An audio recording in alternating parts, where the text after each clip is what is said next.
You know, every now and then it's amusing to poke a little bit of fun at ridiculous, over-the-top fantasy weapons, but what if I try to redesign a fantasy sword to make it work in real life? Well, meet the Armorslayer.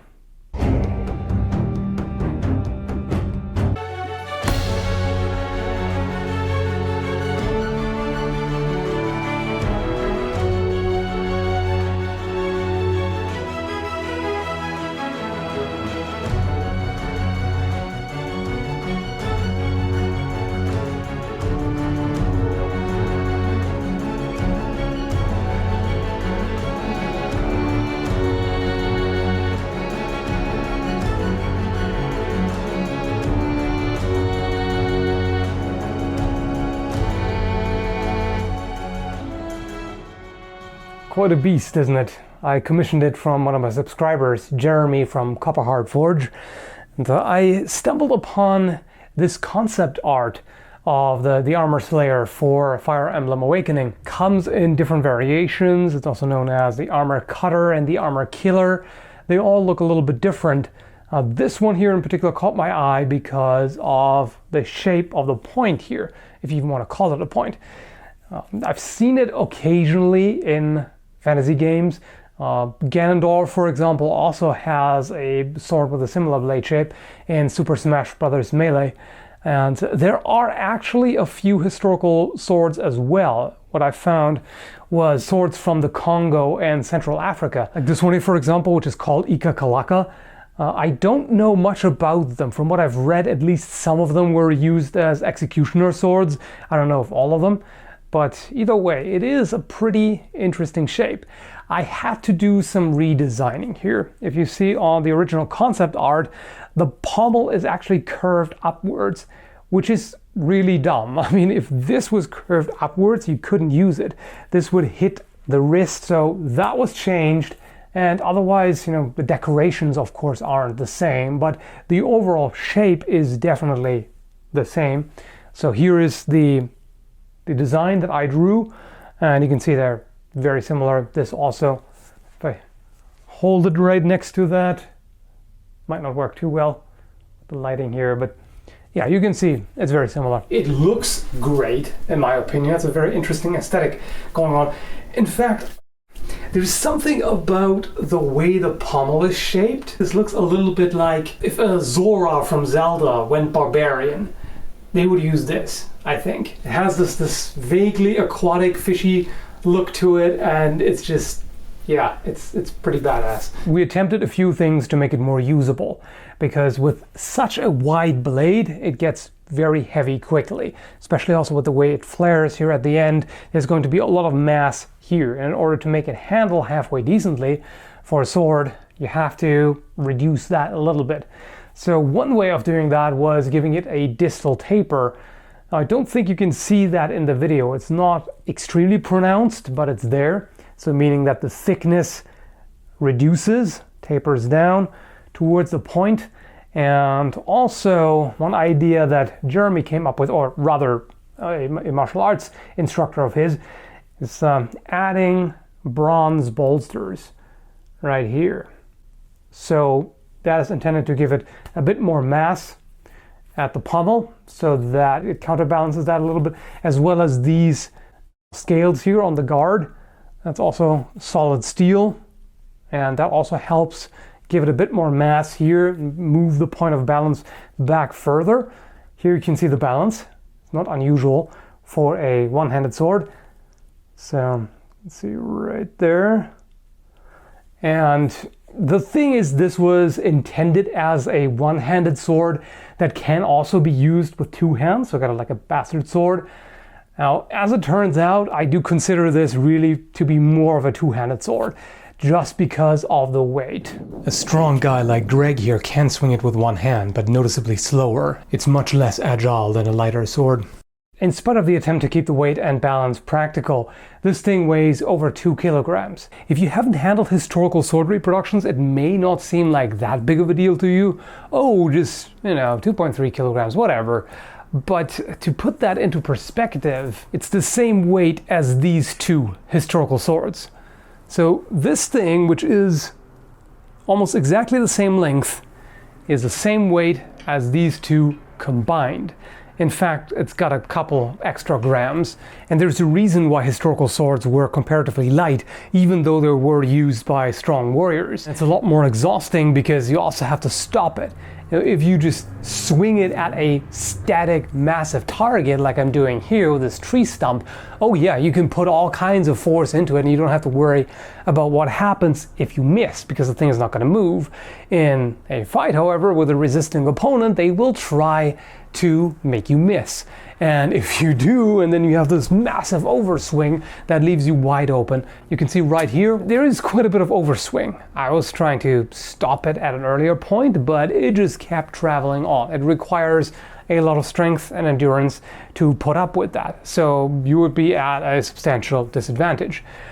On the other hand, power generation is not the problem. This thing hits really damn hard. Cut through everything and then into the wood here, fairly deep notch.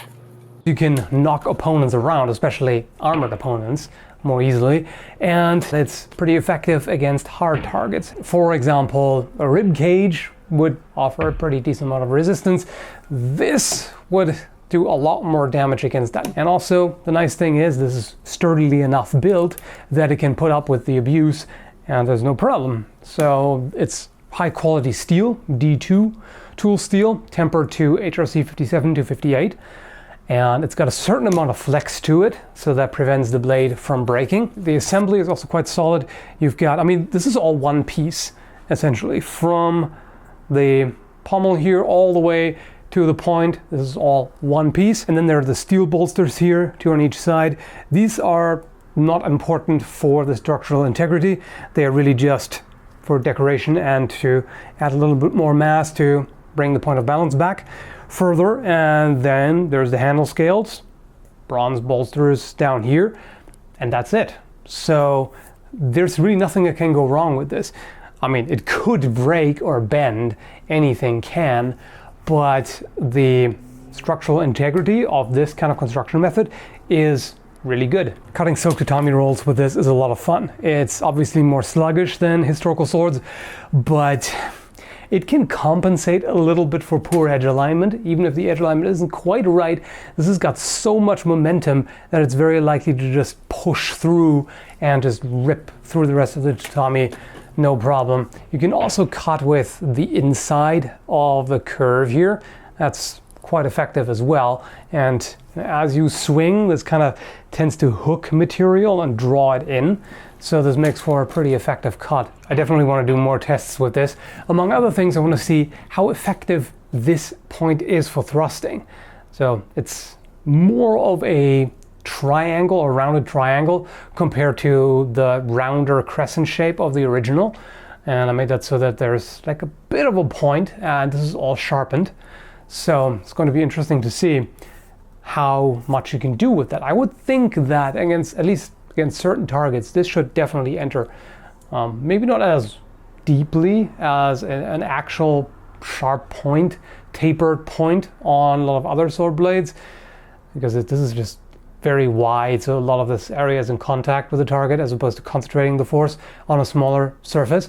But I think this should still work reasonably well. And of course, these hooks here would be effective in historical or fantasy combat.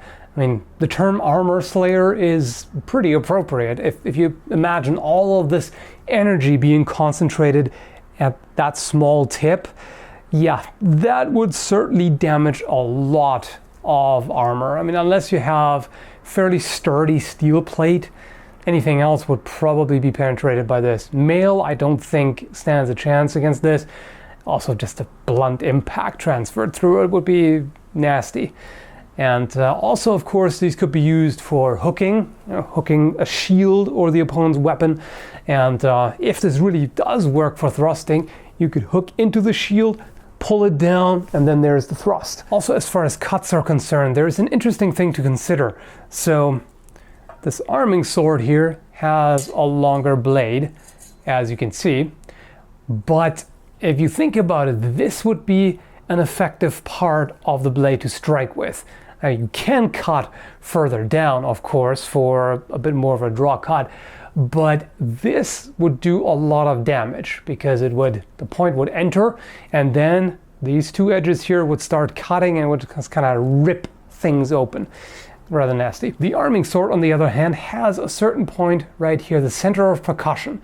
It's about here. This is an effective part of the sword to strike with. If you strike further up, close to the point, for one, you don't have enough mass to really be effective, and also it wouldn't penetrate very far. So if we compare those two, in fact, this point here, the striking point, is almost exactly at the same level as the center of percussion on the arming sword. So your maximum effective reach would be right at the end of the blade, whereas with most conventional swords it will be further down. The guard is aggressively pointed, a lot more so than the original, so at grappling distance you could strike with this or rake. So overall, suffice to say, this thing is pretty badass and I'm very happy to have it. It's an interesting experience to actually try out a fantasy sword that has been modified to be more practical, and I would very much be interested in doing this more often. So this one here took quite a while to be made. It was over half a year. I would definitely be interested in working together with other experienced swordsmiths as well, and I'm going to continue working with Jeremy, no doubt about it, but it would be good to have more than one person so I get things more regularly. Of course, there is going to be a limit as to how much I can do that, because custom work like this is not cheap. Like, Jeremy did his best to keep the costs as low as possible, and it is very appropriate for the quality that this is, but it's still a lot of money. So I'll have to see exactly how much I can do, but I would very much like to do this as much as possible. It's really fascinating to either redesign a fantasy sword or just have it made as is, if it seems fairly practical to begin with, and then see, okay, how would this work? This is so much better than just talking about artwork and screenshots and whatnot. Having it in hand is really awesome, and I think you probably find it interesting too. Let me know what you think. So if you are a swordsmith and would be interested in working with me, feel free to contact me on Facebook or via email through my channel page. And everyone else, I hope you enjoyed the Armorslayer, and thanks for watching.